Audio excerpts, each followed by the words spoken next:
Halo, selamat pagi. Jumpa lagi sama Mama Adam. Mama Adam ditemani sama Adam, tapi dia lagi sibuk nonton TV. Hari ini Mama Adam mau mengulas cerita mengenai pengalaman Mama Adam selama hamil hingga melahirkan di Jerman, yang tentunya pasti berbeda jauh dengan di Indonesia. So, ayo kita mulai. Jadi Mama Adam dulu menikah pada tanggal 4 September 2018. Kemudian bulan Oktober masih haid, dan bulan November tanggal 4 itu keluar tapi cuman flek, dan tanggal 5-nya aku pergi ke kursus bahasa Jerman, mulai kursus bahasa Jerman kan tanggal 5 November 2018. Anehnya waktu itu aku kira normal haid, tapi ternyata cuma 2 hari flek doang, nggak keluar banyak. Akhirnya beberapa hari kemudian aku penasaran, aku tes pack, ternyata hasilnya samar, satu garis samar, satu garis jelas. Sampai habis 5 tes pack karena ragu kan, ini bener hamil apa enggak. Terus akhirnya Mama Adam beli test pack lagi yang agak bagus di Jerman. Harganya agak mahal sih, dan hasilnya sama. Itu 1 minggu kemudian aku test pack ya, hasilnya sama, satu garis jelas, satu garis samar. Seperti ini. Mama Adam masih simpan buat kenang-kenangan. Hasilnya satu garis jelas dan satu garis samar-samar buat kenang-kenangan ya. Dan akhirnya kami memutuskan untuk ke dokter kandungan. Di sana di USG. Dokternya belum bisa lihat apa-apa, katanya kita tunggu lagi 2 minggu kemudian kalau nggak salah. Setelah itu kami datang lagi, dan di USG udah kelihatan, tapi masih kecil. Ini sebentar. Ini hasil USG waktu usia kandungan 1 bulan, cuman ada titik aja di sini. Jadi Adam 1 bulan kayak gini. Hamil di sini berat sekali ya waktu itu. Aku ngejalaninnya karena ngepasin harus kursus bahasa Jerman juga. Tiap hari aku harus jalan ke tempat kursus. Pulang pergi itu satu kali jalan itu 1 km. Jadi kalau pulang pergi aku harus jalan 2 km. Bayangin itu di tengah musim dingin, salju, jalan licin, jalan harus ekstra pelan-pelan. Kadang aku papasan sama temanku kursus dari Rusia, dari Hungaria, dan dari Polandia. Mereka itu jalannya pada cepat. Mereka nggak mau jalan bareng aku, katanya aku jalannya pelan sekali.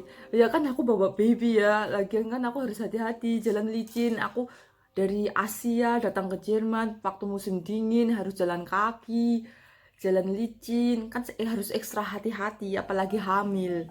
Dan di usia kandungan 1 bulan sampai 3 bulan itu kan rawan-rawannya ya. Setelah dari dokter kandungan dan positif hamil, aku dikasih buku kehamilan namanya Muter Pas. Kalau di Indonesia bukunya warnanya pink apa kuning ya, aku lupa.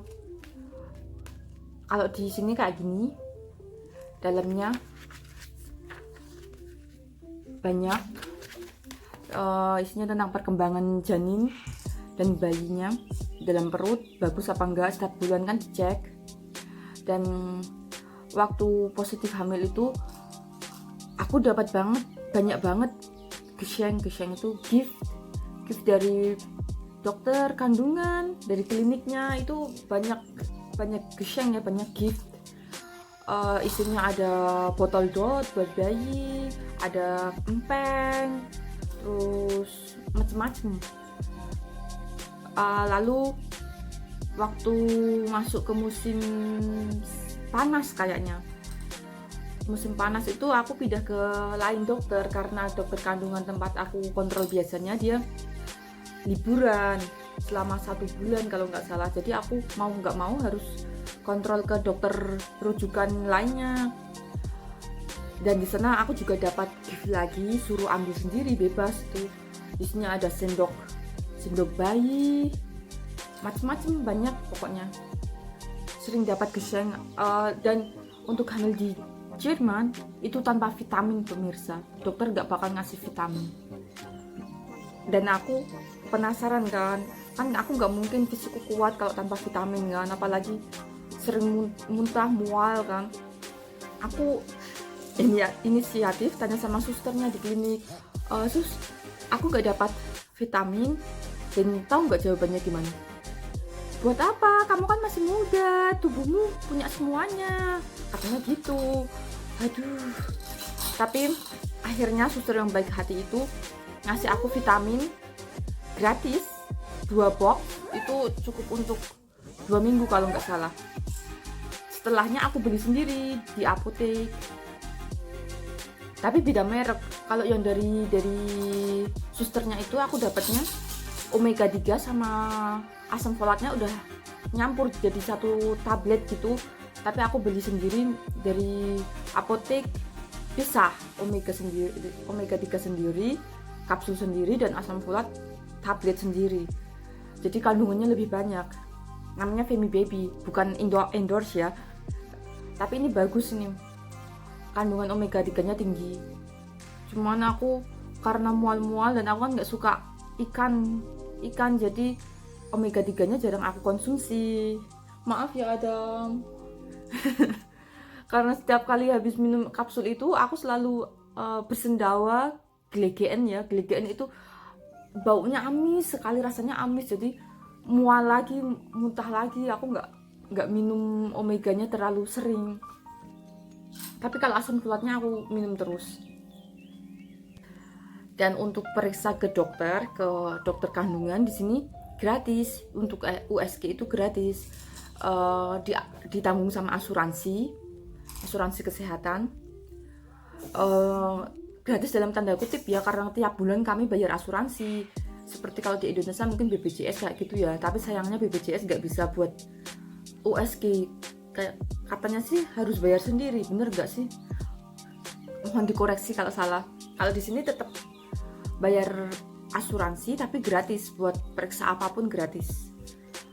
Namun untuk kehamilan ada batasnya, nggak sampai 9 bulan itu full USG itu gratis, itu enggak, cuma sampai bulan ke-5 atau bulan ke-6 gitu. Setelahnya kita kalau mau USG lagi kita harus bayar. Waktu itu aku bayar lagi berapa ya, lupa. Untuk kontrol terus kan, kalau udah kandungan membesar setiap 2 minggu sekali harus ke dokter kandungan kan periksa. Nah, kembali lagi mengenai kehamilan, waktu itu mual, awal-awal kan selalu mual kan, tapi kalau Mama Adam itu sampai mualnya sampai lama sekali, sampai bulan ke-6 apa ke-5, di atas bulan ke-6. Nah itu Mama Adam bisa makan lahap sekali, berat badan naik 10 kilo, 12 kilo. Awalnya sebelum hamil berat badan itu cuma 55 kilo, 54 kilo, tapi setelah hamil Adam itu naik jadi 66 kilo. Dan setelah Adam lahir itu masih 60 kilo. Dan aku nurunin secara perlahan-lahan ya, dan sekarang akhirnya mentok 56 kilo. Jadi 2 kilo perbedaan ya naiknya sebelum dan sesudah melahirkan. Nggak bisa turun lagi, nggak bisa dipres. So emang berat ya jalanin kehamilan sendirian di perantauan, apalagi masih harus kursus bahasa Jerman. Dan di kelas itu kalau ibu hamil kan pasti ngantuk terus kan hawanya, dan di kelas itu aku selalu ngantuk, menguap terus. Kadang guruku itu manggil namaku buat jawab pertanyaan biar aku nggak ngantuk, biar nggak ketiduran. Dan aku dengan polosnya, what did you say? Tadi pertanyaannya apa? Nggak connect. Harapanku sih nggak muluk-muluk ya waktu itu, yang penting lulus. Karena waktu hamil dan otak harus berpikir, harus fokus, itu susah. Dan di Jerman untuk USG itu bedanya sama di Indonesia. Kalau di Indonesia itu USG normalnya di perut, Tapi kalau di sini USG itu transvaginal, jadi kamera gitu dimasukin ke vagina. Pertama kali sih aku shock, tapi kelamaan udah biasa. Kan malu gitu ya, untung dokternya udah tua. Cowok sih cuman udah lumayan tua, bapak-bapak itu sekitar umur 50-an mungkin, jadi no problem lah. Lalu USG di sini ini kepala Adam, hasilnya aku tunjukin. Ini Adam waktu umur 4 bulan kalau nggak salah, ya 4 bulan. Ini Adam umur 4 bulan. Ini 4 bulan. Ini tulang Adam. Katanya sih USG di sini lebih jelas, meskipun 2 dimensi lebih jelas daripada di Indonesia. Tapi kalau menurutku sama aja sih. Kami memutuskan nggak USG 4 dimensi atau 3 dimensi itu karena suami takut, katanya kelihatan kayak alien gitu. Jadi kami nggak memutuskan untuk USG 4 dimensi, dan biayanya juga mahal di sini. Jadi kan sayang, untuk sekali USG itu lebih dari 50 euro. Jadi mending disimpan buat beli perlengkapan buat lahiran aja. Dan saat hamil, karena mual, aku nggak bisa makan semua makanan di sini. Mau macam-macam makanan, aku ngidam gudeg, ngidam jengkol, ngidam ceker ayam. Gudeg aku udah kesampean. Aku beli kalengan dari Indonesia, minta dikirim ke sini. Terus jengkol, redang jengkol juga aku beli yang kalengan terus dikirim ke sini juga. Yang nggak kesampean sampai sekarang itu ceker ayam. Di sekali. Ingin makan mie ayam sudah bisa bikin sendiri. Lain-lainnya bisa lah bikin sendiri, cuman yang nggak kesampaian itu ceker ayam karena nggak nemu ceker ayam di sini. Dan selama 3 bulan itu aku makan cuma kentang goreng aja, sama ubi manis masukin oven. Setiap hari makannya cuma itu karena itu nggak ada bau dan bisa aku telan. Kalau lainnya selalu kembali lagi. Dan waktu hamil, Mama Adam suka sekali makan KFC. Selalu pengen ke KFC, nyari hot wings. Dan pernah suatu ketika kami pergi ke sana dan aku makan lahap sekali, habis banyak. Tapi sampai rumah keluar lagi, muntah lagi. Ya, karena habis makan omega 3 itu langsung kayak gelegean gitu, tapi amis kan, langsung kembali lagi deh itu hot wings, keluar masuk toilet lagi. For your information, aku ada riwayat ASD atau riwayat jantung. Jadi dokter kandungan nyaranin untuk konsultasi ke dokter jantung juga. Dan kami bikin janji sama dokter jantung itu dari bulan Desember kalau nggak salah, tapi baru dapat janji itu bulan April. Jadi bulan April itu kami pergi ke suatu klinik apa ya, internis kalau di sini, penyakit dalam. Nah, ketemu dokter jantung dan dokter jantungnya ketemu aku, dia cuman bisa melongo ya karena nggak percaya aku bisa hamil. Ya semua ini mukjizat dari Allah Subhanahu wa Ta'ala. Karena dengan riwayat ASD itu besar kemungkinan kalau hamil janin itu nggak berkembang. Tapi alhamdulillah janin aku berkembang, meskipun itu berbahaya ya buat ibunya. Mungkin ibunya kuat apa enggak fisiknya. Dan dokter jantung juga surprise karena dengan usiaku 28 tahun masih bisa bertahan dengan riwayat ASD. Jadi untuk kalian yang belum tahu ASD itu apa, ASD itu atrial apa ya namanya, kalau orang Indonesia itu nyebutnya jantung bocor. Dan aku belum tindakan, belum operasi. Berat sih untuk hamil dalam kondisi seperti itu. Dan dokter agak shock juga, bilang sama suami, kenapa kalian nggak konsultasi sama saya dulu sebelum memutuskan untuk mengandung, untuk hamil. Karena suami jawabnya apa adanya ya, ntar kalau konsultasi istriku nggak mau, sebelum hamil konsultasi dia nggak mau karena tahu jawabannya dengan pasti dokter melarang buat hamil. Dan dokter pun ya emang iya itu berbahaya buat hamil kalau ada riwayat ASD, bukan belum tindakan. Terus waktu bulan April ketemu dokter itu, dokternya USG jantung ya, bukan USG perut ya, USG jantung. Bagus enggak jantungnya? As far sih bagus, cuman lubangnya itu yang terlalu besar menurut dokter. Dan mungkin aku hidupku optimis, jadi aku bisa bertahan sampai sekarang. Terus setiap bulan itu kami juga harus, selain kontrol ke dokter kandungan, kami juga harus kontrol ke dokter jantung. Dan kami dari dokter jantung, kami dikasih rujukan untuk ke Heart Centrum, itu pusat, kalau di Indonesia mungkin kayak Harapan Kita ya, Rumah Sakit Jantung Nasional. Itu rumah sakit jantung nasional tapi di München, di kota München. Jadi kami ke sana dapat rujukan untuk konsultasi ke ahlinya langsung. Kita pergi ke sana dan dokternya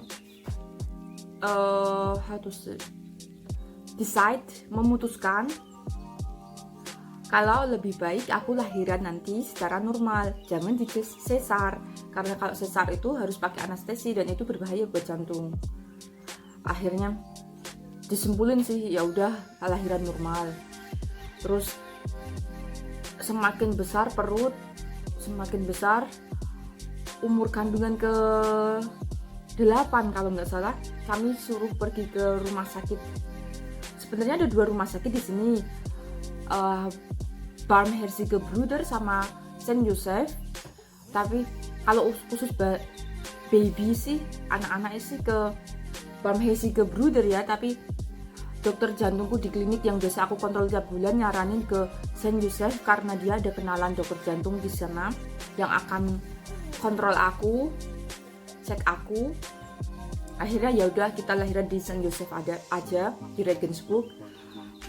Di usia kandungan ke-8 kami disuruh ke Saint Joseph bertemu dengan teman dokter jantung aku, sesama dokter jantung, untuk mengecek kondisi aku. Dan di sana